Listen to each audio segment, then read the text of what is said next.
Hi ನಮಸ್ತೆ ಎಲ್ಲರಿಗೂ Kannada study YouTube channel ಸ್ವಾಗತ. ಇಂದಿನ ಸೆಷನಲ್ಲಿ ನಾವೇನು ನೋಡೋಣ ಅಂತ ಹೇಳಿದ್ರೆ ಇಂದಿನ ಮೀನ್ಸ್ ಮಾರ್ಚ್ 4ರ ಪ್ರಚಲಿತ ಘಟನೆಗಳಲ್ಲಿ ಕಂಡುಬರ್ತಕ್ಕಂಥ ಟಾಪ್ 30 ಕರೆಂಟ್ ಅಫೇರ್ಸ್ ಪ್ರಶ್ನೆಗಳನ್ನು ಈ ಒಂದು ಸೆಷನಲ್ಲಿ ನಾವು ಡಿಸ್ಕಷನ್ ಮಾಡೋಣ, ಸರಿನಾ? ಸೊ ಹಾಗಾದ್ರೆ ಬನ್ನಿ ವಿಡಿಯೋನ ಸ್ಟಾರ್ಟ್ ಮಾಡೋಣ. ವಿಡಿಯೋ ಸ್ಟಾರ್ಟ್ ಮಾಡೋಕ್ಕಿಂತ ಮುಂಚೆ ವಿಡಿಯೋ ಕೊನೆವರೆಗೂ ನೋಡಿ ಅಂತ ಹೇಳ್ತಾ, ಹಾಗೆ ವಿಡಿಯೋ ಕೊನೆವರೆಗೂ ನೋಡಿದ ನಂತರ ವಿಡಿಯೋ ಇಷ್ಟ ಆದರೆ ಪ್ಲೀಸ್ ವಿಡಿಯೋನ ಲೈಕ್ ಮಾಡಿ, ಸಬ್ಸ್ಕ್ರೈಬ್ ಮಾಡಿ. ಇಫ್ ನಿಮಗೆ ವಿಡಿಯೋ ಇಷ್ಟ ಆಗಲಿಲ್ಲ ಅಂದರೆ ಸೊ ಆಬ್ವಿಯಸ್ಲಿ ಡಿಸ್ಲೈಕ್ ಮಾಡಿ ಅಂತ ಹೇಳ್ತಾ, ಹಾಗೆ ಹಳೆಯ GK ಕ್ಲಾಸ್ಗಳನ್ನು ಹಾಗೆ ಈ ಒಂದು ಕರೆಂಟ್ ಅಫೇರ್ಸ್ ಕ್ಲಾಸ್ಗಳನ್ನು ಯಾರು ನೋಡಿಲ್ಲ ಅಲ್ವಾ, ಪ್ಲೀಸ್ ನೀವು ಪ್ಲೇಲಿಸ್ಟಲ್ಲಿ ಹೋಗಿ ಚೆಕ್ ಮಾಡಿಕೊಂಡು ನೋಡ್ಕೊಳ್ಳಿ. ಅದು ನಿಮಗೆ ಖಂಡಿತವಾಗ್ಲೂ ಸಹ ಉಪಯೋಗ ಆಗುತ್ತೆ, ಸರಿನಾ? ಸೊ ಹಾಗಾದರೆ ಬನ್ನಿ ಈ ಒಂದು ದಿನದ ಮೊದಲ ಪ್ರಶ್ನೆ ಏನಿದೆ ಅಂತ ನೋಡೋಣ. ಏನಿದೆ ಮೊದಲ ಪ್ರಶ್ನೆ? ಮಾರ್ಚ್ 1, 2026ರಂದು ಕೇವಲ 1 ಗಂಟೆಯಲ್ಲಿ 2.5 ಲಕ್ಷಕ್ಕೂ ಹೆಚ್ಚು ಸಸಿಗಳನ್ನು ನೆಡುವ ಮೂಲಕ ಗಿನ್ನಿಸ್ ವಿಶ್ವ ದಾಖಲೆ ನಿರ್ಮಿಸಿದ ನಗರ ಯಾವುದು ಅಂತ ಕೇಳಿದ್ದಾನೆ. ಸರಿನಾ? ಯಾವ ನಗರ ಇದನ್ನು ನಿರ್ಮಿಸಿದೆ? Option A Ayodhya, option B Varanasi, option C Indore ಅಂತ ಇದೆ, ಆ್ಯಂಡ್ ದೆನ್ ಆಪ್ಷನ್ ಡಿ ಏನಿದೆ ಅಂದರೆ ಬೆಂಗಳೂರು ಅಂತ ಇದೆ. ಹಾಗಾದರೆ ಇದಕ್ಕೆ ಸರಿಯಾದ ಉತ್ತರ ಯಾವುದಾಗತ್ತೆ? ಓಕೆ, ಸೊ ಬೆಂಗಳೂರು ನೀವು ಫಸ್ಟ್ ಎಲಿಮಿನೇಟ್ ಮಾಡಬಹುದು, ಯಾಕಂದರೆ ಬೆಂಗಳೂರಲ್ಲಿ ಜಗವೇ ಇಲ್ಲ. ಸೊ ಅಲ್ಲಿ ನೀವು 2.5 ಲಕ್ಷ ಪ್ಲಾಂಟ್ಗಳನ್ನು ನಡಿತೀರಾ, ಸರಿನಾ? ಸೊ ಇಲ್ಲಿ ಯಾವುದಾಗಬಹುದು ಇದೆ ಸರಿಯಾದ ಉತ್ತರ? ಸೊ ಯಾವುದು ಅಂತ ಕೇಳಿದ್ರೆ ಆಪ್ಷನ್ ಬಿ ವಾರಣಾಸಿ ಅಂತ ಹೇಳ್ತೀವಿ, ಸರಿನಾ? ಈ ಒಂದು ವಾರಣಾಸಿಯಲ್ಲಿ 2.5 ಲಕ್ಷಕ್ಕೂ ಹೆಚ್ಚು ಸಸಿಗಳನ್ನು ನೆಟ್ಟಿದ್ದಾರೆ. 2.5 ಲಕ್ಷಕ್ಕೂ ಸಸಿಗಳನ್ನು ನೆಟ್ಟಿರತಕ್ಕಂಥದ್ದು ಗಿನ್ನಿಸ್ ದಾಖಲೆ ಅಲ್ಲ, ಬಟ್ ಅದು ಕೇವಲ 1 ಗಂಟೆಯಲ್ಲಿ ನೆಟ್ಟಿದ್ದಾರಲ್ವಾ, ಅದು ಈ ಒಂದು ಗಿನ್ನಿಸ್ ದಾಖಲೆಗೆ ಸೇರ್ಪಡೆಯಾಗಿದೆ. ಹಾಗಾದರೆ ಈ ಒಂದು ಗಿನ್ನಿಸ್ ವಿಶ್ವ ದಾಖಲೆ ಅಂದ್ರೆ ಏನು? ಸೊ ಈ ಒಂದು ಗಿನ್ನಿಸ್ ವಿಶ್ವ ದಾಖಲೆ ಅನ್ನೋದು ಒಂದು ಪುಸ್ತಕ ಇದೆ, ಸರಿನಾ? ಸೊ ಮೀನ್ಸ್ ಜಗತ್ತಲ್ಲೇ ಫಸ್ಟ್ ಆ್ಯಂಡ್ ದೆನ್ ಜಗತ್ತಲ್ಲೇ ಗ್ರೇಟ್ ಆಗಿರ್ತಕ್ಕಂಥದ್ದು. ಓಕೆ, ಸೊ ನಾನು ಇಷ್ಟು ಉದ್ದ ಉಗುರು ಬೆಳೆಸಿದೆ, ಸೊ ಏನು ಎಲ್ಲರಿಗಿಂತ ನಾನು ಉದ್ದ ಬೆಳೆಸಿದ್ದೀನಿ, ಅದೊಂದು ರೆಕಾರ್ಡ್ ಆಗಿಬಿಡುತ್ತೆ. ಸೊ ಅದನ್ನು ಯಾವ ಬುಕ್ಕಲ್ಲಿ ಬರೀತಾರೆ ಅಂತ ಕೇಳಿದ್ರೆ ಈ ಒಂದು ಗಿನ್ನಿಸ್ ಬುಕ್ಕಲ್ಲಿ ಬರೀತಾರೆ. ಹಾಗಾದರೆ ಈ ಒಂದು ಗಿನ್ನಿಸ್ ಬುಕ್ ಸ್ಟಾರ್ಟ್ ಆಗಿರೋದು ಯಾವಾಗ, ಯಾವ ವರ್ಷದಲ್ಲಿ ಈ ಒಂದು ಗಿನ್ನಿಸ್ ಅನ್ನುವ ಒಂದು ಪುಸ್ತಕ ಸ್ಥಾಪನೆ ಆಯಿತು ಅಂತ ಕೇಳಿದ್ರೆ ಸರ್ ಅವಾಗ ನೀವು ಹೇಳಬೇಕಾಗುತ್ತೆ 1955ರಲ್ಲಿ ಇದು ಸ್ಥಾಪನೆ ಆಗುತ್ತೆ. ಯಾವುದು ಈ ಒಂದು ಗಿನ್ನಿಸ್ ವಿಶ್ವ ಪುಸ್ತಕ? ಹಾಗಾದರೆ ಇದು ಯಾವ ದೇಶದವರು ಇದನ್ನು ನಡೆಸ್ಕೊಡ್ತಾರೆ? ಯಾವ ದೇಶ sir? That is UK. Okay, ಯಾವುದು ಯುನೈಟೆಡ್ ಕಿಂಗ್ಡಮ್ ಅಂತ ಹೇಳ್ತೇವೆ. ಓಕೆ, ಆ್ಯಂಡ್ ನೆಕ್ಸ್ಟ್ ಪ್ರಶ್ನೆ, ಈ ಒಂದು DRDO ಇತ್ತೀಚೆಗೆ ಒಡಿಶಾದ ಚಾಂಡೀಪುರದಲ್ಲಿ ಯಾವ ಮ್ಯಾನ್ ಪ್ಯಾಡ್ಸ್ ಕ್ಷಿಪಣಿಯ ವ್ಯವಸ್ಥೆಯ 3 ಹಾರಾಟದ ಪರೀಕ್ಷೆಗಳನ್ನು ಯಶಸ್ವಿಯಾಗಿ ನಡೆಸಿದೆ ಅಂತ ಕೊಟ್ಟಿದ್ದಾನೆ, ಸರಿನಾ? ಯಾವ ಸರ್ ಇದು? ಅಗ್ನಿಪಿ, ವಿಶ್ವರಾಟ್ಸ್, and then Akash NG, and then ಈ ಒಂದು ಪ್ರಳಯ ಅಂತ ಕೊಟ್ಟಿದ್ದಾನೆ. ಸೊ ಇದಕ್ಕೆ ಸರಿಯಾದ ಉತ್ತರ ಯಾವುದಾಗುತ್ತೆ? ಸೊ ಇದಕ್ಕೆ ಸರಿಯಾದ ಉತ್ತರ ಬಂದುಬಿಟ್ಟು ಆಪ್ಷನ್ ಬಿ ಅಂತ ಹೇಳ್ತೇವೆ, ಸರಿನಾ? ಸೊ ಇದನ್ನು ನೆನ್ಪಿಟ್ಕೊಳ್ಳಿ. ಸೊ ಇದು ನಿಮಗೆ ಸೈನ್ಸ್ ಆ್ಯಂಡ್ ಟೆಕ್ಕಲ್ಲಿ ಕ್ವಶನ್ ಕೇಳೋ ಚಾನ್ಸಸ್ ಜಾಸ್ತಿ ಇರುತ್ತೆ. ಆ್ಯಂಡ್ ದೆನ್ ಈ ಒಂದು ದಿನದ ಹೋಮ್ ವರ್ಕ್ ನಂಬರ್ 1 ನಿಮಗೆ ಏನು ಅಂತಂದರೆ ಈ ಒಂದು ವಿಶ್ವರಾಟ್ಸ್ ಏನಿದೆ ಅಲ್ವಾ, ಸೊ ಇದರ ಒಂದು ಫುಲ್ ಫಾರ್ಮ್ ಏನಾಗಿದೆ ಅಂತ. ಓಕೆ, ಇದನ್ನು ಹೋಮ್ ವರ್ಕ್ ನಂಬರ್ 1 ಆಗಿ ತಗೊಳ್ಳಿ, ಆ್ಯಂಡ್ ದೆನ್ ಇದಕ್ಕೆ ಆನ್ಸರ್ನ ನೀವು ಕಾಮೆಂಟಲ್ಲಿ ತಿಳಿಸಿ. ಓಕೆ, ಆ್ಯಂಡ್ ದೆನ್ ನೆಕ್ಸ್ಟ್ 3ನೇ ಪ್ರಶ್ನೆ, ಆಕಾಂಕ್ಷಿತ ಜಿಲ್ಲೆಗಳು ಮತ್ತು ಬ್ಲಾಕ್ಗಳಲ್ಲಿ SDG ಸಸ್ಟೈನಬಲ್ ಡೆವಲಪ್ಮೆಂಟ್ ಗೋಲ್ ಗುರಿಗಳನ್ನು ಸಾಧಿಸಲು ನೀತಿ ಆಯೋಗವು ಯಾವ ಅಂತಾರಾಷ್ಟ್ರೀಯ ಸಂಸ್ಥೆಯೊಂದಿಗೆ ಒಪ್ಪಂದ ಮಾಡಿಕೊಂಡಿದೆ ಅಂತ? ಯಾವ ಆಯೋಗ? ನೀತಿ ಆಯೋಗ. ಓಕೆ, ಯಾವ ಅಂತಾರಾಷ್ಟ್ರೀಯ ಸಂಸ್ಥೆ ಅಂತ ಕೇಳಿದ್ರೆ ದ್ಯಾಟ್ ಈಸ್ ಈ ಒಂದು ಜೀಕಾ ಸಂಸ್ಥೆ ಅಂತ ಹೇಳ್ತೀವಿ. ಯಾವುದು ಜೀಕಾ ಅಂತಂದ್ರೆ ಏನು? ಜಪಾನ್ ಇಂಟರ್ನ್ಯಾಷನಲ್ ಕೋಆಪರೇಟಿವ್ ಏಜೆನ್ಸಿ ಅಂತ ಹೇಳ್ತೀವಿ, ಸರ್ನ. ಯಾವುದು ಈ ಒಂದು SDG ಗುರಿಗಳನ್ನು ಸಾಧಿಸಲು ಯಾವುದು ಈ ಒಂದು ಆಕಾಂಕ್ಷಿತ ಜಿಲ್ಲೆಗಳು. ಓಕೆ, ಸೊ ಅದ್ರ ನೆನ್ಪಿಟ್ಕೊಳ್ಳಿ, ಯಾವ ಒಂದು ಸಂಸ್ಥೆ ಜೊತೆಗೆ ಒಪ್ಪಂದ ಮಾಡಿಕೊಂಡಿದ್ದೇವೆ ಅಂದರೆ ದ್ಯಾಟ್ ಈಸ್ ಈ ಒಂದು ಜೀಕಾ. ಓಕೆ, ಯಾವುದು ಅಂದರೆ ಜಪಾನ್ ಇಂಟರ್ನ್ಯಾಷನಲ್ ಕೋಆಪರೇಷನ್ ಏಜೆನ್ಸಿ ಅಂತ ಹೇಳ್ತೀವಿ, ಈ ಒಂದು ಜೀಕಾದ full form. And then next ಪ್ರಶ್ನೆ, ಮಾರ್ಚ್ 2, 2026ರಂದು ನವದೆಹಲಿಯ ಭಾರತ್ ಮಂಟಪದಲ್ಲಿ ತನ್ನ 70ನೇ ಸಂಸ್ಥಾಪನಾ ದಿನ ಆಚರಿಸಿಕೊಂಡ ನವರತ್ನ ಸಾರ್ವಜನಿಕ ವಲಯದ ಉದ್ಯಮ ಯಾವುದು ಅಂತ ಕೇಳಿದಾನೆ. ಓಕೆ, ನವರತ್ನ ಒಂದು ಉದ್ಯಮವಾಗಿದೆ ಅಂತ, ಅದು ನವರತ್ನ ಕಂಪ್ನಿ ಆಗಿದೆ ಹಾಗೆ ಅದು 70ನೇ ಸಂಸ್ಥಾಪನಾ ದಿನವನ್ನು ಆಚರಣೆ ಮಾಡಿಕೊಂಡಿದೆ ಅಂತೆ. ಸೊ ಹಾಗಾದರೆ ಅದು ಯಾವುದು ಅಂತ? ಯಾವುದು ಸರ್ ಅದು? ಹೇಳ್ಬೋದಾ? Option A NTPC, option B BL, option C ಏನಿದೆ ಅಂದರೆ ಒಂದು CWC ಅಂತ ಇದೆ. ಯಾವುದು ಈ ಒಂದು ಸೆಂಟ್ರಲ್ ವೇರ್ ಹೌಸಿಂಗ್ ಕಾರ್ಪೊರೇಷನ್ ಅಂತ ಹೇಳ್ತೇವೆ. ಆ್ಯಂಡ್ ನೆಕ್ಸ್ಟ್ ಈ ಒಂದು ONGC ಅಂತ ಕೊಟ್ಟಿದ್ದಾನೆ. ಓಕೆ, ನ್ಯಾಚುರಲ್ ಗ್ಯಾಸ್ದು. ಓಕೆ, ಸೊ ಇದಕ್ಕೆ ಸರಿಯಾದ ಉತ್ತರ ಯಾವುದಾಗುತ್ತೆ? ಸೊ ಇದಕ್ಕೆ ಸರಿಯಾದ ಉತ್ತರ ಬಂದುಬಿಟ್ಟು CWC ಅಂತ ಹೇಳ್ತೀವಿ. ಯಾವುದು ಈ ಒಂದು ಸೆಂಟ್ರಲ್ ವೇರ್ ಹೌಸಿಂಗ್ ಕಾರ್ಪೊರೇಷನ್ ಏನಿದೆ ಅಲ್ವಾ, ಸೊ ಅದು 70ನೇ ಸಂಸ್ಥಾಪನಾ ದಿನವನ್ನು ಆಚರಣೆ ಮಾಡಿಕೊಂಡಿದೆ. ಸೊ ಇದು ಏನಾಗಿದೆ ಅಂದರೆ ಇದು ನವರತ್ನ ಕಂಪ್ನಿ ಆಗಿದೆ. ಓಕೆ, ಸೊ ನಿಮ್ಗೆ ಗೊತ್ತಿರುತ್ತೆ ಅಲ್ವಾ, ಯಾವುದು ನವರತ್ನ, ಮಹಾರತ್ನ ಮತ್ತು ಈ ಒಂದು ಮಿನಿರತ್ನ ಕಂಪ್ನಿಗಳು. ಓಕೆ, ಸೊ ಆ ಒಂದು ಮಹಾರತ್ನ, ನವರತ್ನ ಮತ್ತು ಈ ಒಂದು ಮಿನಿರತ್ನ ಕಂಪ್ನಿಗಳಂತಹ ಒಂದು ನವರತ್ನ ಕಂಪ್ನಿ ಯಾವುದು ಅಂತ ಕೇಳಿದ್ರೆ ಈ CWC ಅಂತ ಹೇಳ್ತೇವೆ, ಸರ್ನಾ. ಸೊ ಇದನ್ನು ಸಹ ನೀವು ನೆನ್ಪಿಟ್ಕೊಳ್ಳಿ. ಅಂದರೆ ನೆಕ್ಸ್ಟ್ ಪ್ರಶ್ನೆ, ಭಾರತ ಮತ್ತು ಕೆನಡಾ ಪ್ರಧಾನಮಂತ್ರಿಗಳು ತಮ್ಮ ನವೀಕೃತ ಪಾಲುದಾರಿಕೆಗಾಗಿ ಯಾವ ತತ್ವವನ್ನು ಮಾರ್ಗದರ್ಶಿ ಚೌಕಟ್ಟಾಗಿ ಅಳವಡಿಸಿಕೊಂಡಿದ್ದಾರೆ ಅಂತ ಕೇಳಿದ್ದಾನೆ, ಸರ್ನ. ಯಾವುದು ಸರ್ ಇದು? ಪಂಚಶೀಲ ತತ್ವ, Vasudhaiva Kutumbakam, neighbourhood first, look east policy ಅಂತ. ಸೊ ಇದಕ್ಕೆ ಸರಿಯಾದ ಉತ್ತರ ಯಾವುದಾಗುತ್ತೆ? ಯಾವುದು ಹೇಳ್ಬಹುದಾ? ಎಲಿಮಿನೇಟ್ ಮಾಡಿ ಹೇಳೋದು ಈ ಥರ ಕ್ವಶನ್ಗಳಿಗೆ. ಸೊ ಪಂಚಶೀಲ ತತ್ವ ಅಂತಂದರೆ, ಸೊ ಪಂಚಶೀಲ ಅಂತಂದರೆ ಎಲ್ಲೋ ಚೀನಾ ರಿಲೇಟೆಡ್ ಏನೋ ಇತ್ತು ಸರ್, ಅದು ಏನೋ 1960ಅಲ್ಲಿ. ಓಕೆ, 1960ಅಲ್ಲಿ. ಸೊ ಇದು ಇದೆಯಾ? ಇದು ಇಲ್ಲ. ಅಂದರೆ ನೇಬರ್ಹುಡ್ ಫಸ್ಟ್ ಅಂತಂದರೆ ನೇಬರ್ಹುಡ್ ಫಸ್ಟ್. ಓಕೆ, ಇದೇ ನಮ್ಮ ಹತ್ರ ಒಂದು ಪಾಲಿಸಿ ಇದೆ, ಬಟ್ ಇದು ನಮ್ಮ ನೇಬರ್ ಅಲ್ಲ ಯಾವುದು ಕೆನಡಾ ಅನ್ನೋದು. ಓಕೆ, ಸೊ ನಮ್ಮ ನೇಬರ್ ಯಾವುದಿದ್ದಾವೆ? ಈ ಪಾಕಿಸ್ತಾನ, ಅಫ್ಘಾನಿಸ್ತಾನ, ನೇಪಾಳ, ಭೂತಾನ, ಆ್ಯಂಡ್ ದೆನ್ ಮಯನ್ಮಾರ್, ಬಾಂಗ್ಲಾದೇಶ್, ಈ ಶ್ರೀಲಂಕಾ, ಮಾಲ್ಡೀವ್ಸ್, ಸರಿನಾ. ಸೊ ಈ ಎಲ್ಲವೂ ಸಹ ನಮ್ಮ ನೆರೆ ಇದ್ದಾವೆ. ಸೊ ಇದು ಸಹ ಆಗೋದಿಲ್ಲ. And then look east policy. Okay, so ಇದು ಈಸ್ಟಲ್ಲಿ ಕಂಡು ಬರುತ್ತಾ, ಇದು ವೆಸ್ಟರ್ನ್ ಕಂಟ್ರಿ ಆಗಿದೆ ಯಾವುದು, ಈ ಒಂದು ಕೆನಡಾ ಅನ್ನೋದು. ಸೊ ಇದು ಸಹ ಆಗೋದಿಲ್ಲ. ಸೊ ಇದಕ್ಕೆ ಸರಿ ಉತ್ತರ ಯಾವುದಾಗುತ್ತೆ ಅಂದರೆ ಆಪ್ಷನ್ ಬಿ, ವಸುದೈವ ಕುಟುಂಬಕಂ ಅಂತ ಹೇಳ್ತೀವಿ. ಸರಿ, ಯಾವುದು ಈ ಒಂದು ವಸುದೈವ ಕುಟುಂಬಕಂ. ಆ್ಯಂಡ್ ದೆನ್ ನೆಕ್ಸ್ಟ್ ಪ್ರಶ್ನೆ, ಸಶಕ್ತ ನಾರಿ ಸಮೃದ್ಧ ದೆಹಲಿ ಕಾರ್ಯಕ್ರಮದಲ್ಲಿ ರಾಷ್ಟ್ರಪತಿಯವರು ಮಹಿಳಾ ಸಬಲೀಕರಣಕ್ಕಾಗಿ ಯಾವ ಪ್ರಮುಖ ಯೋಜನೆಗಳನ್ನು ಉಲ್ಲೇಖಿಸಿದರು ಅಂತ. ಓಕೆ, ಸೊ ಯಾವ ಒಂದು ಯೋಜನೆಗಳನ್ನು ಉಲ್ಲೇಖ ಮಾಡಿದ್ದಾರೆ ಯಾರು ಅಂತ ಕೇಳಿದ್ರೆ ನಮ್ಮ ಭಾರತ ರಾಷ್ಟ್ರಪತಿಯವರು. ಸರ್, ಯಾವುದಕ್ಕೆ ಒಂದು ಸಶಕ್ತ ನಾರಿ ಸಮೃದ್ಧ ದೆಹಲಿ ಕಾರ್ಯಕ್ರಮದಲ್ಲಿ ಮೀನ್ಸ್ ಈ ಒಂದು ಮಹಿಳೆಯರಿಗಾಗಿ ಒಂದು ಯೋಜನೆಗಳನ್ನು ತಗೊಂಡು ಬಂದಿದ್ದಾರೆ ಅಂತೆ. ಸರಿನಾ. ಸೊ ಯಾವ ಯಾವ ಯೋಜನೆಗಳು ಅಂತ, ಯಾವ ಯೋಜನೆ ಸರ್ ಅದು? ಆಪ್ಷನ್ ಎ ಉಜ್ವಲ ಯೋಜನೆ, ಆಪ್ಷನ್ ಬಿ ಲಖ್ಪತಿ ದೀದಿ ಮತ್ತು PM ಮಾತೃ ವಂದನಾ ಯೋಜನೆ, ಆಪ್ಷನ್ ಸಿ ಸುಕನ್ಯಾ ಸಮೃದ್ಧಿ ಯೋಜನೆ, ಆಪ್ಷನ್ ಡಿ ಏನಿದೆ ಅಂದರೆ ಬೇಟಿ ಬಚಾವೋ ಬೇಟಿ ಪಡಾವೋ ಯೋಜನೆ ಅಂತ ಇದೆ. ಸೊ ಇದಕ್ಕೆ ಸರಿ ಉತ್ತರ ಯಾವುದಾಗುತ್ತೆ, ಯಾವುದು ಸರ್? ದ್ಯಾಟ್ ಈಸಿ ಒಂದು ಆಪ್ಷನ್ ಬಿ ಅಂತ ಹೇಳ್ತೀವಿ, ಲಖ್ಪತಿ ದೀದಿ PM ಮಾತೃತ್ವ ವಂದನ ಯೋಜನೆ ಅಂತ. ಓಕೆ, ಯಾವುದು ಈ ಒಂದು ಲಖ್ಪತಿ ದೀದಿನೂ ಸಹ ಇವರು ಆರಂಭ ಮಾಡಿದ್ದಾರೆ. ಅಂದರೆ ಈ ಒಂದು PM ಮಾತೃ ವಂದನಾ ಯೋಜನೆ ಅನ್ನೋದನ್ನು ಸಹ ಇವರೇ ಆರಂಭ ಮಾಡಿದ್ದಾರೆ. ಯಾರು ಅಂತ ಕೇಳಿದ್ರೆ ಈ ಒಂದು ರಾಷ್ಟ್ರಪತಿ ದ್ರೌಪದಿ ಮುರ್ಮು ಅವರು. ಓಕೆ, ಆ್ಯಂಡ್ ನೆಕ್ಸ್ಟ್ ನಿಮಗೆ ಇಲ್ಲಿ ಇನ್ನೊಂದು ಪಾಯಿಂಟ್ ಹೇಳಬೇಕಾಗಿತ್ತು. ಏನು ಅಂದರೆ ಈ ಭಾರತ ಮತ್ತು ಕೆನಡಾ ಏನಿದೆ ಅಲ್ವಾ, ಎಷ್ಟು ಒಪ್ಪಂದಗಳಿಗೆ ಸಹಿ ಹಾಕಿದೆ ಅಂತ ಕೇಳಿದ್ರೆ 3 ಒಪ್ಪಂದಗಳಿಗೆ ಇತ್ತೀಚೆಗೆ ಸಹಿಯನ್ನು ಹಾಕಿದೆ. ಎಲ್ಲಿ ಹಾಕಿದೆ ಸರ್ ಇದು ಸಹಿ? ಈ ಒಂದು ಮುಂಬೈ ಅಂತ ಹೇಳ್ತೀವಿ. ಎಲ್ಲಿ? ಈ ಒಂದು ಮುಂಬೈ. ಓಕೆ, ಇದನ್ನ ನೆನ್ಪಿಟ್ಕೊಳ್ಳಿ, ಮುಂಬೈಲಿ ಸಹಿ ಹಾಕಿದಾವೆ. ಯಾಕೆಂದರೆ ಈ ಒಂದು ಮಾರ್ಕ್ ಕಾರ್ನಿ ಅವರು, ಯಾವ ಕಾರ್ನಿ ಅವರು? ಈ ಒಂದು ಮಾರ್ಕ್ ಕಾರ್ನಿ ಕೆನಡಾ ದೇಶದ ಪ್ರಧಾನಮಂತ್ರಿಗಳು ಈ ಮುಂಬೈಗೆ ಬಂದಿದ್ರು ಅವರು. ಓಕೆ, ಸೊ ಅಲ್ಲಿ ಇವರು ಸಹಿಯನ್ನು ಹಾಕಿದ್ದಾರೆ. ಆ್ಯಂಡ್ ನೆಕ್ಸ್ಟ್ ಪ್ರಶ್ನೆ, ಶಿಕ್ಷಣ ಸಚಿವ ಧರ್ಮೇಂದ್ರ ಪ್ರಧಾನ್ ಅವರು 50ಕ್ಕೂ ಹೆಚ್ಚು ದೇಶಗಳ ರಾಜತಾಂತ್ರಿಕರನ್ನು ಉದ್ದೇಶಿಸಿ ಮಾತನಾಡಿದ ಸಮಾವೇಶ ಯಾವುದು ಅಂತ. ಯಾವುದು ಸರ್ ಇದು? ಗ್ಲೋಬಲ್ ಎಜುಕೇಷನ್ ಶೃಂಗಸಭೆ, study in India conclave 2026, and then digital learning expo, and then NEP reforms meet ಅಂತ ಕೊಟ್ಟಿದ್ದಾರೆ. ಸೊ ಇದಕ್ಕೆ ಸರಿಯಾದ ಉತ್ತರ ಯಾವುದಾಗುತ್ತೆ? ಯಾವುದು ಸರ್ ಇದಕ್ಕೆ ಸರಿಯಾದ ಉತ್ತರ? ಆಪ್ಷನ್ ಎ ಆಗ್ಬೋದಾ ಅಥವಾ ಬಿ ಆಗಬಹುದಾ? ಯಾವುದು ಅಂದರೆ ಇದಕ್ಕೆ ಸರಿಯಾದ ಉತ್ತರ ಆಪ್ಷನ್ ಬಿ ಅಂತ ಹೇಳ್ತೀವಿ. ಯಾವುದು ಈ ಒಂದು option B, study in India conclave. Okay, ಯಾವುದು ಈ ಒಂದು ಸ್ಟಡಿ ಇನ್ ಇಂಡಿಯಾ ಕಾನ್ಕ್ಲೇವ್ ಅಂತ ಹೇಳ್ತೇವೆ. ಆ್ಯಂಡ್ ನೆಕ್ಸ್ಟ್ ಪ್ರಶ್ನೆ, ವಿವಿಧ ರಾಜ್ಯಗಳ ಯುವಕರ ನಡುವೆ ಬಾಂಧವ್ಯವನ್ನು ಬಲಪಡಿಸಲು ಪ್ರಾರಂಭಿಸಲಾದ ಯುವ ಸಂಗಮದ ಯಾವ ಹಂತದ ನೋಂದಣಿ ಇತ್ತೀಚೆಗೆ ಪ್ರಾರಂಭವಾಗಿದೆ ಅಂತ ಕೇಳಿದ್ದಾನೆ. ಸರ್ನ ಯಾವುದು ಈ ಒಂದು ಯುವ ಸಂಗಮ? ಯುವ ಸಂಗಮದ ಎಷ್ಟನೇ ಒಂದು ಹಂತ ಅಂತ, ಎಷ್ಟನೇ ಹಂತ ಇದು ಪ್ರಾರಂಭವಾಗಿದೆ ಸರ್? ಇದು ಎಷ್ಟನೇದು? 4ನೇದಾ, 5ನೇದಾ, 6ನೇದಾ ಅಥವಾ 10ನೇದಾ ಅಂತ. ಸೊ ಇದಕ್ಕೆ ಸರಿ ಉತ್ತರ ಯಾವುದಾಗುತ್ತೆ ಅಂದರೆ 6ನೇ ಹಂತ ಅಂತ ಹೇಳ್ತೀವಿ. ಸರ್ನ ಎಷ್ಟನೇ ಹಂತ ಪ್ರಾರಂಭವಾಗಿದೆ ಅಂದರೆ 6ನೇ ಹಂತ ಪ್ರಾರಂಭವಾಗಿದೆ ಇತ್ತೀಚೆಗೆ. ಆ್ಯಂಡ್ ನೆಕ್ಸ್ಟ್ ಪ್ರಶ್ನೆ, ಎಲೆಕ್ಟ್ರಿಕ್ ವಾಹನಗಳ ಬಳಕೆಯನ್ನು ಉತ್ತೇಜಿಸಲು ಈ ಮೇಟಿ ಇತ್ತೀಚೆಗೆ ಯಾವ ಸ್ವದೇಶಿ ತಂತ್ರಜ್ಞಾನ ಆಧಾರಿತ ಇಂಟಿಗ್ರೇಟೆಡ್ ಡ್ರೈವ್ ಸಿಸ್ಟಮ್ ಅನ್ನು ಬಿಡುಗಡೆ ಮಾಡಿದೆ ಅಂತ. ಸರ್ನ ಯಾವ ಸರ್ ಇದು? ಸಿಲಿಕಾನ್ ಆಧಾರಿತ system, 30 kilowatt wide band gap ಆಧಾರಿತ system, option C lithium ion drive, option D ಏನಿದೆ ಅಂದರೆ ಈ ಒಂದು ಹೈಬ್ರಿಡ್ ಪವರ್ ಟ್ರೈನ್ ಅಂತ ಇದೆ. ಸೊ ಇದಕ್ಕೆ ಸರಿಯಾದ ಉತ್ತರ ಯಾವುದಾಗುತ್ತೆ? ಸೊ ಇದಕ್ಕೆ ಸರಿಯಾದ ಉತ್ತರ ಆಪ್ಷನ್ ಬಿ ಆಗುತ್ತೆ. ಯಾವುದು? ಈ 30 ಕಿಲೋವ್ಯಾಟ್ ವೈಡ್ ಬ್ಯಾಂಡ್ ಗ್ಯಾಪ್ ಆಧಾರಿತ ಸಿಸ್ಟಮ್ ಅಂತ ಹೇಳ್ತೇವೆ. ಸರ್ನ ಯಾವುದು? ಇದು ಆಪ್ಷನ್ ಬಿ, ಇದಕ್ಕೆ ಸರಿಯಾದ ಉತ್ತರ ಆಗುತ್ತೆ. ಆ್ಯಂಡ್ ದೆನ್ ನೆಕ್ಸ್ಟ್ ಪ್ರಶ್ನೆ, ಇತ್ತೀಚೆಗೆ ಓಮನ್ಗೆ ತನ್ನ ಮೊದಲ ಸಾಗರೋತ್ತರ ಪ್ರಯಾಣವನ್ನು ಯಶಸ್ವಿಯಾಗಿ ಮುಗಿಸಿ ಮುಂಬೈ ಬಂದರಿಗೆ ಮರಳಿದ ನೌಕೆ ಯಾವುದು ಅಂತ. ಓಕೆ, ಸೊ ಇದು ಎಲ್ಲಿಂದ ಆರಂಭ ಮಾಡಿತ್ತು ಸರ್? ಇದು ಆ್ಯಕ್ಚುಲಿ ಪೋರಬಂದರಿನಿಂದ ಆರಂಭ ಮಾಡಿತ್ತು. ಓಕೆ, ಎಲ್ಲಿಂದ ಆರಂಭ ಮಾಡಿತ್ತು? ಈ ನಮ್ಮ ಭಾರತ ದೇಶದ ಪೋರಬಂದರ್ ಏನಿದೆ ಅಲ್ವಾ, ಈ ಒಂದು ಪೋರಬಂದರಿನಿಂದ ಇದು ಆರಂಭ ಮಾಡಿತ್ತು. ಈ ಒಂದು ನೌಕೆ ಇದು ಪೋರಬಂದರಿನಿಂದ ಸ್ಟಾರ್ಟ್ ಆಗಿ ಈ ಒಂದು ಓಮಾನ್ ದೇಶದ, ಯಾವ ದೇಶದ? ಓಮಾನ್ ದೇಶದ ಮಸ್ಕತ್ಗೆ ತೆರಳಿತ್ತಿದ್ದು. ಓಕೆ, ಯಾವುದು? ಈ ಒಂದು ಮಸ್ಕತ್ಗೆ ಹೋಗಿತ್ತು.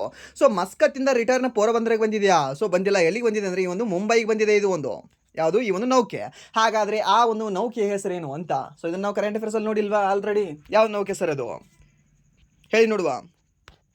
ಕೋಕೋನಟ್ ಥ್ರೆಡ್ಡಿಂದ ಮಾಡಲ್ಪಟ್ಟಿದೆ ಅದು ಅಲ್ವಾ? ಕೋಕೋನಟ್ ಥ್ರೆಡ್ಡಿಂದ ಮಾಡಲ್ಪಟ್ಟಿದೆ ತಾನೆ? ಹೌದು.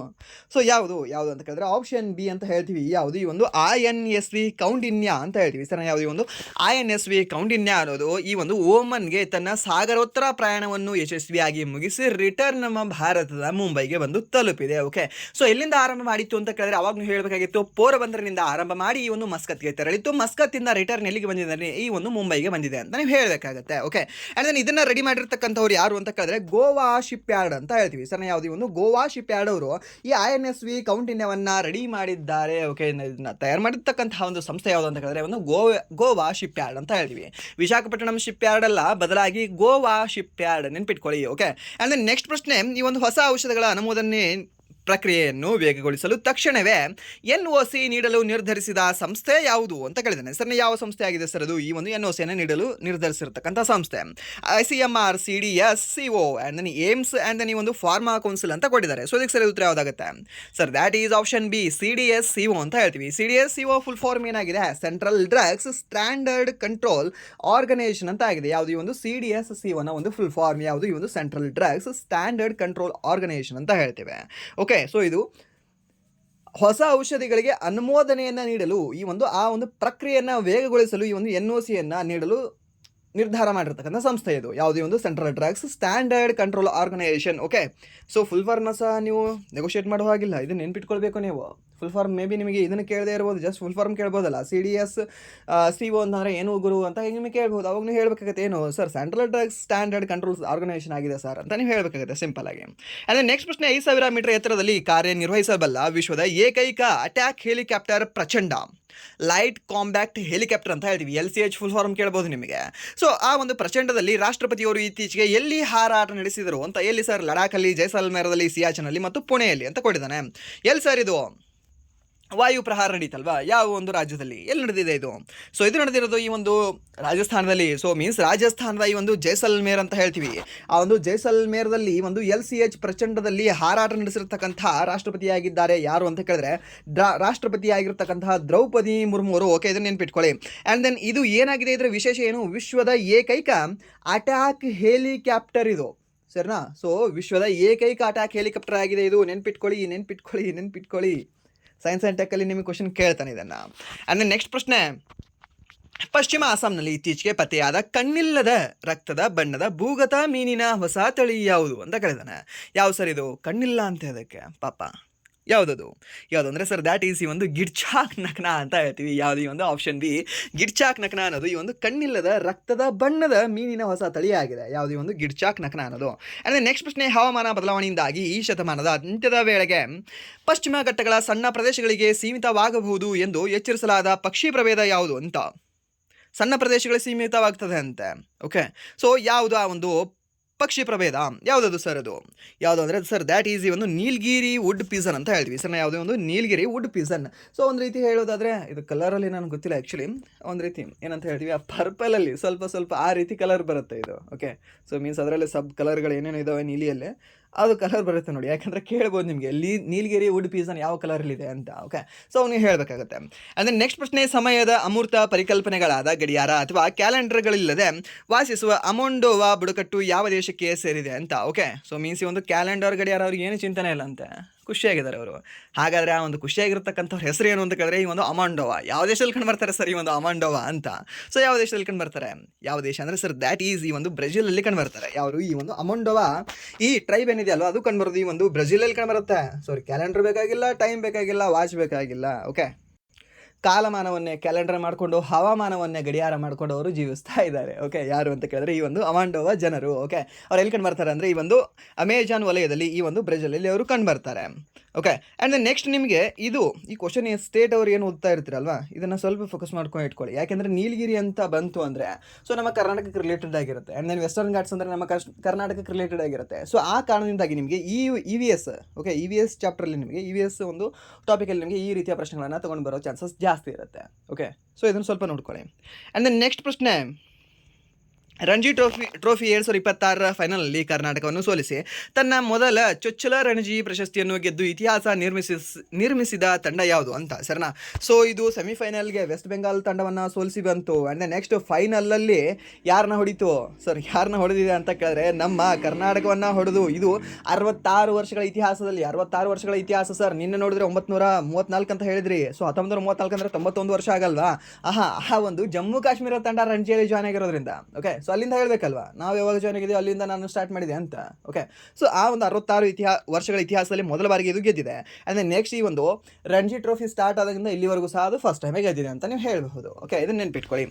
ಓಕೆ, ಇದು ಇಂಪಾರ್ಟೆಂಟ್ ಆಗುತ್ತೆ ನಿಮಗೆ. ಆ್ಯಂಡ್ ನೆಕ್ಸ್ಟ್ ಫೆಬ್ರವರಿ 28, 2026 ಅಮೆರಿಕ ಮತ್ತು ಇಸ್ರೇಲ್ ಜಂಟಿಯಾಗಿ ಇರಾನ್ನ ವಿರುದ್ಧ ಪ್ರಾರಂಭಿಸಿದ ಬೃಹತ್ ಮಿಲಿಟರಿ ಕಾರ್ಯಾಚರಣೆಯ ಹೆಸರೇನು ಅಂತ? ಏನಾಗಿದೆ sir? Operation Vijay, operation epic fury, operation desert storm ಅಂತ ಇದೆ. ಆಪ್ಷನ್ ಡಿ ಏನಿದೆ ಅಂದರೆ ಈ ಒಂದು ಆಪರೇಷನ್ ಸೈಕ್ಲೋನ್ ಅಂತ ಇದೆ. ಸೊ ಅದಕ್ಕೆ ಸರಿಯಾದ ಉತ್ತರ ಯಾವುದಾಗುತ್ತೆ? 2 ಆಪರೇಷನ್ಗಳನ್ನ ಇವರು ಸ್ಟಾರ್ಟ್ ಮಾಡಿದ್ದಾರೆ. ಯಾವ್ದು ಅಂತ ಕೇಳಿದ್ರೆ ಒಂದು operation epic fury, okay, and then ಇನ್ನೊಂದು ಯಾವುದು ಅಂತ ಕೇಳಿದ್ರೆ ಆಪರೇಷನ್ ರೈಸಿಂಗ್ ಲಯನ್ ಅಂತ. ಯಾವುದು? ಆಪರೇಷನ್ ರೈಸಿಂಗ್ ಲಯನ್ ಅನ್ನೋದು. ಈ ಒಂದು ಆಪರೇಷನ್ ರೈಸಿಂಗ್ ಲಯನ್ ಅನ್ನೋದು ಆ್ಯಂಡ್ ದೆನ್ ಈ ಒಂದು ಆಪರೇಷನ್ ಎಪಿಕ್ ಫ್ಯೂರಿ ಅನ್ನೋದು, ಈ ಎರಡನ್ನೂ ಸಹ ಸ್ಟಾರ್ಟ್ ಮಾಡಿರ್ತಕ್ಕಂಥ ಒಂದು ದೇಶ ಯಾವುದು ಅಂತ ಕೇಳಿದ್ರೆ ಈ ಒಂದು ಅಮೆರಿಕ ಮತ್ತು ಇಸ್ರೇಲ್ ಅಂತ ಹೇಳ್ತೇವೆ. ಓಕೆ, ಸೊ ಇದು ಎದುರು ವಿರುದ್ಧ ಅಂತ ಕೇಳ್ಬೋದು, ಇದು ಎದುರು ವಿರುದ್ಧ ಅಂತ ಕೇಳ್ಬೋದು. ಇದು ಇರಾನ್ನ ಒಂದು ಏನಿದೆ ಅಲ್ವಾ, ಮೀನ್ಸ್ ಸಂಪೂರ್ಣ ಇರಾನ್ನ ಅವರಿಗೆ ಅಟ್ಯಾಕ್ ಮಾಡಲು ಇದು, ಓಕೆ.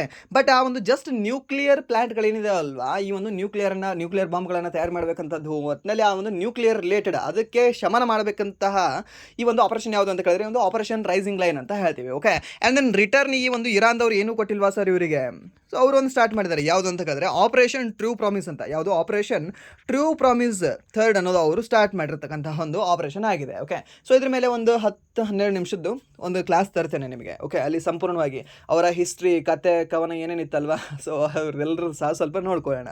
ಯಾಕಂದರೆ ಅಲ್ಲಿ ಕ್ವಶನ್ ರೈಸ್ ಆಗೋ ಚಾನ್ಸಸ್ ಸ್ವಲ್ಪ ಇಲ್ಲಿ ಜಾಸ್ತಿ ಇದೆ. ಸೊ ಅದಕ್ಕೆ means 1979 and then next 2006 2007 and then next ಈ 1986 ಸೊ ಏನೇನು ಇವರೆಲ್ಲ ಕತೆ ಆಗಿದೆ, ಓಕೆ. ಆ್ಯಂಡ್ ದೆನ್ ನೆಕ್ಸ್ಟ್ ಯಾರ್ಯಾರು ಯಾಕೆ ಅದನ್ನು ಯುದ್ಧ ಮಾಡ್ತಿದ್ದಾರೆ, ಓಕೆ. ಆ್ಯಂಡ್ ದೆನ್ ಪ್ರಸ್ತುತ ಇರ್ತಕ್ಕಂಥ ವ್ಯಕ್ತಿಗಳು ಯಾರು, ಆ್ಯಂಡ್ ದೆನ್ ಅದನ್ನು ಸ್ಟಾರ್ಟ್ ಮಾಡಿರ್ತಕ್ಕಂಥ ವ್ಯಕ್ತಿಗಳು ಯಾರು, ಆ್ಯಂಡ್ ದೆನ್ ಯಾವ ಒಂದು ವಿಷಯ ಸಲುವಾಗಿ, ಆ್ಯಂಡ್ ದೆನ್ ಅದನ್ನು ಏನು ಮಾಡಬೇಕು ಇವಾಗ, ಆ್ಯಂಡ್ ದೆನ್ ಎಲ್ಲೆಲ್ಲಿಂದ ಕ್ವಶನ್ ಬರ್ತವೆ, ಸೊ ಅದನ್ನು ಸ್ವಲ್ಪ ನೋಡ್ಕೊಳ್ಳುವ, ಓಕೆ.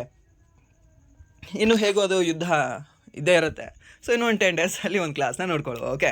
ಆ್ಯಂಡ್ ನೆಕ್ಸ್ಟ್ ಪ್ರಶ್ನೆ, ಪ್ರತಿ ವರ್ಷ ವಿಶ್ವ ನಾಗರಿಕರ ರಕ್ಷಣಾ ದಿನವನ್ನು ವರ್ಲ್ಡ್ ಸಿವಿಲ್ ಡಿಫೆನ್ಸ್ ಡೇಯನ್ನು ಯಾವಾಗ ಆಚರಣೆ ಮಾಡಲಾಗ್ತದೆ ಅಂತ? ಯಾವಾಗ ಆಚರಣೆ ಮಾಡಲಾಗ್ತದೆ ಸರ್ ಇದನ್ನು? ಯಾವಾಗ ಅಂತ ಕೇಳಿದ್ರೆ ದ್ಯಾಟ್ ಈಸ್ ಈ ಒಂದು ಮಾರ್ಚ್ 1ನೇ ತಾರೀಕು ಅಂತ ಹೇಳ್ತೀವಿ. ಯಾವಾಗ? ಈ ಒಂದು ಮಾರ್ಚ್ 1ನೇ ತಾರೀಕು ಈ ಒಂದು ವರ್ಲ್ಡ್ ಸಿವಿಲ್ ಡಿಫೆನ್ಸ್ ಡೇಯನ್ನು ನಾವು ಆಚರಣೆಯನ್ನು ಮಾಡ್ತೀವಿ. ಆ್ಯಂಡ್ ನೆಕ್ಸ್ಟ್ ಪ್ರಶ್ನೆ, ಇತ್ತೀಚೆಗೆ ಮಹಾರಾಷ್ಟ್ರದ ವಾರ್ಧಾದ ವೇನಾ ನದಿಯ ಬಳಿಯ ಯಾವ ಕಾಲದ ಕಲ್ಲಿನ ಸ್ತಂಭದ ತುಣುಕುಗಳು ಪತ್ತೆಯಾಗಿವೆ ಅಂತ? ಯಾವ ಒಂದು ಕಾಲದ್ದು? ಯಾವ ಕಾಲದ್ದು ಅಂದರೆ ಸರ್ ದ್ಯಾಟ್ ಈಸ್ ಈ ಒಂದು 12ನೇ ಶತಮಾನದ ಯಾದವ ಕಾಲದ ಕಲ್ಲಿನ ಸ್ತಂಭದ ತುಣುಕುಗಳು ಪತ್ತೆಯಾಗಿವೆ. ಎಲ್ಲಿ ಅಂದರೆ ಈ ಒಂದು ವಾರ್ಧಾದ ಒಂದು ವೇನಾ ನದಿಯ ಸಮೀಪ, ಓಕೆ. ಯಾವುದು? ಈ ಒಂದು ವೇನಾ ನದಿಯ ಸಮೀಪ. ವೇನಾ ನದಿಯಲ್ಲಿ ಕಂಡುಬರುತ್ತೆ, ಮಹಾರಾಷ್ಟ್ರದಲ್ಲಿ ಕಂಡುಬರುತ್ತೆ. ಆ್ಯಂಡ್ ನೆಕ್ಸ್ಟ್ ಪ್ರಶ್ನೆ, ಈ ಒಂದು 2026 ಫೆಬ್ರವರಿಯಲ್ಲಿ GST ಸಂಗ್ರಹವು ಎಷ್ಟು ಕೋಟಿ ರೂಪಾಯಿಗಳನ್ನು ತಲುಪಿದೆ ಅಂತ ಕೇಳಿದ್ರೆ ಸರ್ 1.83 ಲಕ್ಷ ಕೋಟಿ ಅಂತ ಹೇಳ್ತೇವೆ. ಆ್ಯಂಡ್ ನೆಕ್ಸ್ಟ್ ಪ್ರಶ್ನೆ, ಈ ಒಂದು T20 ವಿಶ್ವಕಪ್ ಇತಿಹಾಸದಲ್ಲಿ ಭಾರತವು ವೆಸ್ಟ್ ಇಂಡೀಸ್ ವಿರುದ್ಧ 196 ರನ್ಗಳ ಗುರಿಯನ್ನು ಯಶಸ್ವಿಯಾಗಿ ಬೆನ್ನಟ್ಟುವ ಮೂಲಕ ಯಾವ ಸಾಧನೆ ಮಾಡಿದೆ ಅಂತ? ಯಾವ ಸಾಧನೆ ಮಾಡಿದೆ ಸರ್ ಇದು? ಯಾವುದು ಅಂತ ಕೇಳಿದ್ರೆ ಇತಿಹಾಸದಲ್ಲೇ 3ನೇ ಅತಿ ಹೆಚ್ಚು ಯಶಸ್ವಿ ಚೇಸ್ ಆಗಿದೆ ಇದು, ಓಕೆ. ಸೊ ಮೀನ್ಸ್ ಈ ಒಂದು T20 ವರ್ಲ್ಡ್ ಕಪ್ಪಲ್ಲಿ ಹೈಯೆಸ್ಟ್ ಚೇಸ್ ಏನಿದೆ ಅಲ್ವಾ, ಸೊ ಅದರಲ್ಲಿ 3rd ಹೈಯೆಸ್ಟ್ ಚೇಸ್ ಇದು ಆಗಿದೆ. ಆ್ಯಂಡ್ ನೆಕ್ಸ್ಟ್ ಪ್ರಶ್ನೆ, ಈ ಒಂದು ಮೈಕ್ರಾನ್ ಟೆಕ್ನಾಲಜಿ ಸಂಸ್ಥೆಯು 5,000 ಕೋಟಿ ಹೂಡಿಕೆಯ ಸೆಮಿಕಂಡಕ್ಟರ್ ಸೌಲಭ್ಯವನ್ನು ಎಲ್ಲಿ ಉದ್ಘಾಟನೆ ಮಾಡಲಾಯಿತು ಅಂತ? ಸರ್ ಎಲ್ಲಿ ಸರ್ ಇದು? ಸಾನಂದ್ ಅಂತ ಎಸ್ಟರ್ಡೇನೆ ಹೇಳಿದ್ರಿ, ಹೌದಾ? ಈ ಒಂದು ಸಾನಂದ್ ನೆನ್ಪಿಟ್ಕೊಳ್ಳಿ, ಇಂಪಾರ್ಟೆಂಟ್ ಆಗುತ್ತೆ ಇದು. The turning point of India ಇದು ಆ್ಯಕ್ಚುಲಿ, ಓಕೆ. ಸೊ ಆ ರೀತಿಯ ಒಂದು ಪ್ಲಾಂಟ್ ಆಗಿದೆ ಇದು. ಆ್ಯಂಡ್ ದೆನ್ ನೆಕ್ಸ್ಟ್ ಪ್ರಶ್ನೆ, ಈ ಒಂದು ಇತ್ತೀಚೆಗೆ ಬೋಟ್ಸ್ವಾನಾ ದೇಶದಿಂದ ತರಲಾದ 9 ಚಿರತೆಗಳನ್ನು ಯಾವ ರಾಷ್ಟ್ರೀಯ ಉದ್ಯಾನವನದಲ್ಲಿ ಬಿಡುಗಡೆ ಮಾಡಲಾಗಿದೆ ಅಂತ?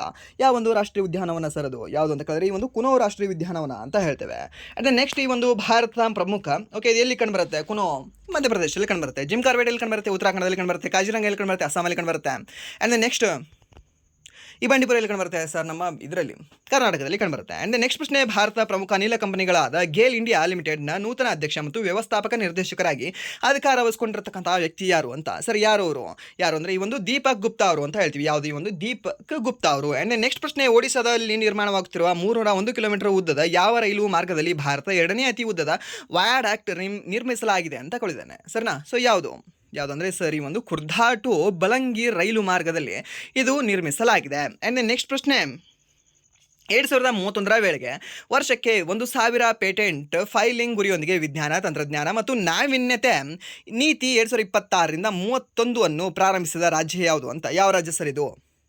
ಇಂಪಾರ್ಟೆಂಟ್ ಆಗುತ್ತಾ? ಹೌದು ಸರ್, ಇದು ಇಂಪಾರ್ಟೆಂಟ್ ಆಗುತ್ತೆ. ಯಾವ ರಾಜ್ಯ ಅಂತ ಕೇಳಿದ್ರೆ ದ್ಯಾಟ್ ಈಸ್ ಈ ಒಂದು ಗುಜರಾತ್ ಅಂತ ಹೇಳ್ತೀವಿ. ಯಾವುದು? ಈ ಒಂದು ಗುಜರಾತ್ ರಾಜ್ಯ. ಆ್ಯಂಡ್ ನೆಕ್ಸ್ಟ್ ಪ್ರಶ್ನೆ, ಈ ಒಂದು ದಿವ್ಯಾಂಗರಿಗೆ ಪಾರದರ್ಶಕ ಮತ್ತು ವೇಗವಾದ ಸೇವೆ ನೀಡಲು ಭಾರತ ಮೊದಲ ಸಂಪೂರ್ಣ ಸಂಯೋಜಿತ ಡಿಜಿಟಲ್ ವೇದಿಕೆ ದಿವ್ಯಾಂಗ್ ಸಹಾಯಕ್ ಪೋರ್ಟಲ್ ಅನ್ನು ಯಾವ ರಾಜ್ಯ ಪ್ರಾರಂಭಿಸಿದೆ ಅಂತ? ಯಾವ ರಾಜ್ಯ ಸರ್ ಇದು? ಯಾವ ರಾಜ್ಯ ಅಂದರೆ ಅಗೇನ್ ನಾವು ಹೇಳಬೇಕಾಗತ್ತೆ ಯಾವುದು ಸರ್? ವೇನಾ ನದಿಯಲ್ಲಿ ಕಂಡುಬರುತ್ತೆ, ಮಹಾರಾಷ್ಟ್ರದಲ್ಲಿ. ಸೊ ಇದು ಸಹ ಮಹಾರಾಷ್ಟ್ರದಲ್ಲೇ ಕಂಡುಬರುತ್ತೆ. ಯಾವುದು? ಈ ಒಂದು ದಿವ್ಯಾಂಗ್ ಸಹಾಯಕ್ ಪೋರ್ಟಲ್ ಅನ್ನೋದು. ಆ್ಯಂಡ್ ನೆಕ್ಸ್ಟ್ ಪ್ರಶ್ನೆ, ಈ ಒಂದು ACI ಅಂತಾರಾಷ್ಟ್ರೀಯ ವಿಮಾನ ನಿಲ್ದಾಣಗಳ ಪರಿಷತ್ತು ನೀಡುವ 2025 ASQ ಅತ್ಯುತ್ತಮ ಆಗಮನ ವಿಮಾನ ನಿಲ್ದಾಣ ಯಾವುದು ಅಂತ ಕೇಳಿದ್ರೆ ಈ ಒಂದು ಮಂಗಳೂರು ಅಂತಾರಾಷ್ಟ್ರೀಯ ವಿಮಾನ ನಿಲ್ದಾಣ ಅಂತ ಹೇಳ್ತೀವಿ. ಅಂದರೆ ನೆಕ್ಸ್ಟ್, ಈ ಒಂದು ಅಮೆಜಾನ್ ಮಳೆ ಕಾಡುಗಳಲ್ಲಿ ವಾಸಿಸುವ ಯಾವ ಬುಡಕಟ್ಟು ಜನಾಂಗದ ಭಾಷೆಯಲ್ಲಿ ಸಮಯ, ತಿಂಗಳು ಅಥವಾ ವರ್ಷ ಎಂಬ ಪದಗಳೇ ಇಲ್ಲ ಅಂತ. ಯಾವುದು ಸರ್ ಅದು? ಅಮಂಡೋವಾ. ಅಂದರೆ ನೆಕ್ಸ್ಟ್ ಈ ಒಂದು ಪಶ್ಚಿಮ ಬಂಗಾಳ ಸರ್ಕಾರವು ಇತ್ತೀಚೆಗೆ ನದಿಗಳ ಹೂಳೆತ್ತುವುದು ಮತ್ತು ಮಾಲಿನ್ಯ ನಿಯಂತ್ರಣಕ್ಕಾಗಿ ಪ್ರಾರಂಭಿಸಿದ 200 ಕೋಟಿ ಮೊತ್ತದ ಯೋಜನೆ ಹೆಸರೇನು ಅಂತ ಕೇಳಿದ್ದಾನೆ. ಯಾವುದು ಸರ್ ಇದು ಯೋಜನೆ ಹೆಸರು? ಓಕೆ, ಇದನ್ನು ಹೋಮ್ವರ್ಕ್ ಆಗಿ ತೊಗೊಳ್ಳಿ. ಅಂದರೆ ನೀವು ಒಂದು ಹೋಮ್ವರ್ಕ್ಗೆ ಆನ್ಸರ್ನ ನೀವು ಮಾಡಿ ಅಂತ ಹೇಳ್ತಾ ಇಲ್ಲಿವರೆಗೂ ಕ್ಲಾಸ್ ಕೇಳೋದಕ್ಕಾಗಿ ಫಸ್ಟ್ ಆಫ್ ಆಲ್ ಧನ್ಯವಾದಗಳು. ಹಾಗೆ ಇಲ್ಲಿವರೆಗೂ ವಿಡಿಯೋ ನೋಡಿ ನಿಮಗೆ ಏನಾದರೂ ವಿಡಿಯೋ ಇಷ್ಟ ಆಗಿದ್ರೆ ಪ್ಲೀಸ್ ವಿಡಿಯೋನ ಲೈಕ್ ಮಾಡಿ, ಸಬ್ಸ್ಕ್ರೈಬ್ ಮಾಡಿ. ನಿಮಗೆ ವಿಡಿಯೋ ಇಷ್ಟ ಆಗಲಿಲ್ಲ ಅಂದರೆ ಸೊ ಡಿಸ್ಲೈಕ್ ಮಾಡಿ ಅಂತ ಹೇಳ್ತಾ ವಿಡಿಯೋನ ಇಲ್ಲಿಗೆ ಎಂಡ್ ಮಾಡ್ತಾ ಇದ್ದೀನಿ. Once again thank you so much.